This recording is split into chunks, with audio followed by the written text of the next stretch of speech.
সকালে ঘুম থেকে উঠেই বরমহাশয় গিয়েছিলেন বাজারে। তো সকালে নাস্তা পানি করা শেষ, বাচ্চাদেরকেও খাইয়ে দিয়েছি। এখন চলেন দেখি কি কি বাজার আনলো, বাজার আনপ্যাক করি। বাজার গোছানো অনেক একটা বিরক্তির কাজ, মানে যেদিন বাজার হয় সেদিনকার সব কাজই দেরি হয়ে যায়। তো দুপুরে রান্নাটাও বসিয়ে দিয়েছি, আর এদিকে এখন বাজার আনপ্যাক করতে আসলাম। বাজারটাও তো গোছাতে হবে। তো দেখি কি নিয়ে আসছে। এই যে হচ্ছে সয়াবিন তেল, চাল। চাল মাসের শুরুতেই চালটা কেনা হয়, যদিও মাসের শুরুতে কিছুটা চাল আগের মাসের থেকেই যায়, তারপরেও প্রথমেই কিনে রাখে। আর আমার খুব পছন্দের এটা হচ্ছে ডালের বড়ি। আমাকে বললো অল্প করে নিয়ে আসছে দেখার জন্য, কারণ আমি তো নিজেই বড়ি বানাই। কেনা বড়ি সচরাচর আমাদের খাওয়া হয় না।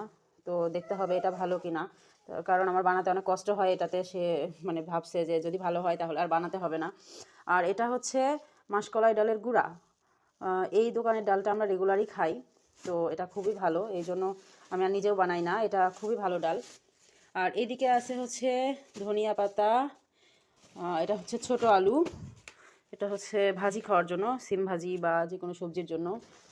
আর নিয়ে আসছে ছেলেদের নুডলস। আর এখানে আছে পেঁয়াজ, পেঁয়াজ নিয়ে আসছে। অবশ্য বড় বাজারে যে একবারে আলু পেঁয়াজটা কিনে আনে, এই জন্য আজকে সকালে বাজার থেকে কম নিয়ে আসছে। আর এটা হচ্ছে টমেটো। এই মাসে এখনও বড় বাজার যাওয়ার সময় পাইনি, বলছে আজকে রাতে যাবে। আর বড় একটা ফুলকপি।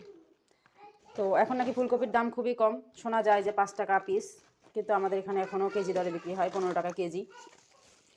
আর এই যে নিয়ে আসছে মূলা। আমার জামাই অবশ্য মূলা পছন্দ করে না, কিন্তু আমি একটু খাই বলে নিয়ে আসছে। আর এই যে কাঁচামরিচ, অল্প একটু কাঁচামরিচ। আমাদের কিন্তু এই কাঁচামরিচই 10 দিন চলে যায়, 1 সপ্তাহ 10 দিন, কারণ আমরা খুবই কম মরিচ খাই।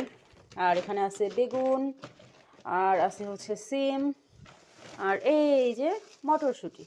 মটরশুঁটিটা কিন্তু খিচুড়িতে বা মাছ ভুনায় খুব ভালো লাগে। আর আমার ফ্রিজে সব সময় মটরশুঁটি থাকে সারা বছর, এখনও গত বছরের মটরশুঁটি আমার ফ্রিজে আছেই। আর এই যে নিয়ে আসছে গুড়। এই গুড়টা নাকি দোকানদার তাকে 100-100 একদম গ্যারান্টি দিয়ে দিছে, এই জন্য নিয়ে আসছে 1 কেজি।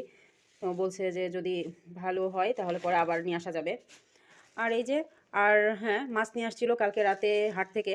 তো রাতের মাছগুলো সব ক্লিয়ার করে ফ্রিজে ঢুকিয়ে দিয়েছি, এই জন্য আজকের বাজারে কোনো মাছ আনেনি। তো এই হলো আজকের বাজার, এখন গুছিয়ে নেই। সবাই ভালো থাকবেন, টাটা।